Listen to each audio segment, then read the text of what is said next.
Good morning. My name is Andreas Kapsalis, and we are back with the Boys in the Dinghy group for another podcast of epic proportions. I'm Romano. I'm Liam Bourke. And I'm Savoia. So what we're kind of back to talk about today is kind of a really interesting idea that Plato had come up with called the Allegory of the Cave. And essentially, through a kind of complex story and scenario, he kind of tries to explain that a lot of people are trapped in their own mind state and don't really understand the full picture of everything else that's going on around them because they only see things from their own perspective and don't really look outside of it. So there's a lot of questions that really branch off of that. In a lot of cases, I think the main point of that really stays true today, even though Plato's been gone for so long. It's that everyone is trapped by their own judgment. Yeah, and building off of that, I think when you're based in your own judgment, it usually takes like some experience you have to go through, like how someone in the cave escaped to see the new reality, and it really changes your viewpoint. I know, like, for me and Lewis, when we went to Camden, it was a really, like, eye-opener. Like, we actually saw how people in poverty live on a day-to-day basis, and we weren't trapped in our own reality and mindset that we saw. Yeah. Like, it was a life-changing experience that really opened our reality, and a lot of people won't be able to, like, really see what we see until they go through similar experiences. And I think, you know, one of the really interesting parts of what Plato was trying to do is kind of brought when somebody actually leaves the cave, and because they're so used to the darkness and the privacy of their cave, looking at the sun and looking at the sky really blinds their eyes, which is kind of similar to like the expression of, you know, you can't handle the truth, like, because the truth is the sun, and when you're really exposed to it, it can be, you know, really painful and harmful. Yeah, and building off that. On to the next question. Yeah. And building off that, I want your opinions on this. Like, what happens when you have this life-changing experience and now you see the new, broader reality? I think it's just kind of like you said, it's kind of just like a shock to you, just because you've never experienced something like it before, and I feel like it definitely can broaden like what you know about life. Just something like that. I imagine it could do something to you psychologically because they say perception is reality. So if you find out that your entire reality has been false all along, that would turn your world upside down. Nothing you've ever known is true. Yeah, exactly, and that's kind of the cave that we're kind of talking about. It's you know, the social foundation that we have, or our upbringing, or at least that's the way that I kind of see the cave. You know, for example, when we're young, we really only know what our parents show us and you know, the community in which we grow up in. We really don't see the other side, and that kind of almost shackles the mind in a way, because it makes it so that we really aren't as open to other ideas, because we might not have been educated from the very start of our lives, essentially, to do certain things. Yeah, like, the idea, like, another common cave, so to say, in reality is, like, this idea that Lewis talked about, which is, like, being brought up in privilege, and, like, you really don't know what people on the other side think. And it's like you need that life-changing experience, and you need to see a full reality in order to actually believe and see what's actually true and not just stay inside your own bubble. Another example today of where people might be shackled or imprisoned in a cave is North Korea, because the people there are raised to believe that their leader is benevolent and protects them from America and other evil capitalist countries in the West, and that they're on the moral high ground, but in reality North Korea treats them poorly, and Kim Jong-un is a dictator who treats them poorly, while America is a land of plenty. And that's a cave where the shackles really don't come off unless there's some kind of force to do that. Yeah, and the shackles do come off when people escape. Yeah, because North Korea, the majority of people don't get that. You know? Basically, the other side of whatever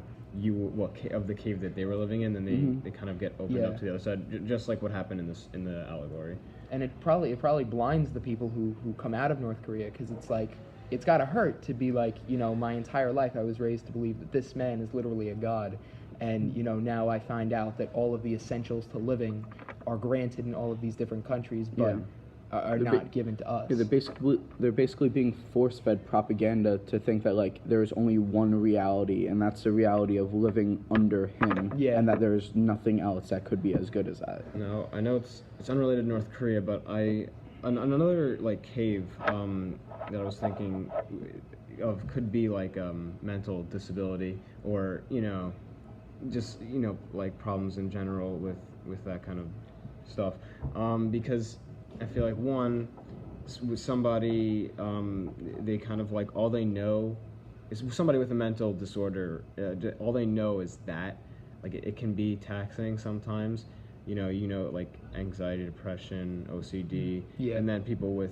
other like autism and stuff. Sometimes, of course, they still lead happy lives for the most part, but all they know is that they, like for example, OCD. All they know is that they have to do this and they have to do this, or they're going to be. That's they're actually gonna feel really like Yeah, anxiety.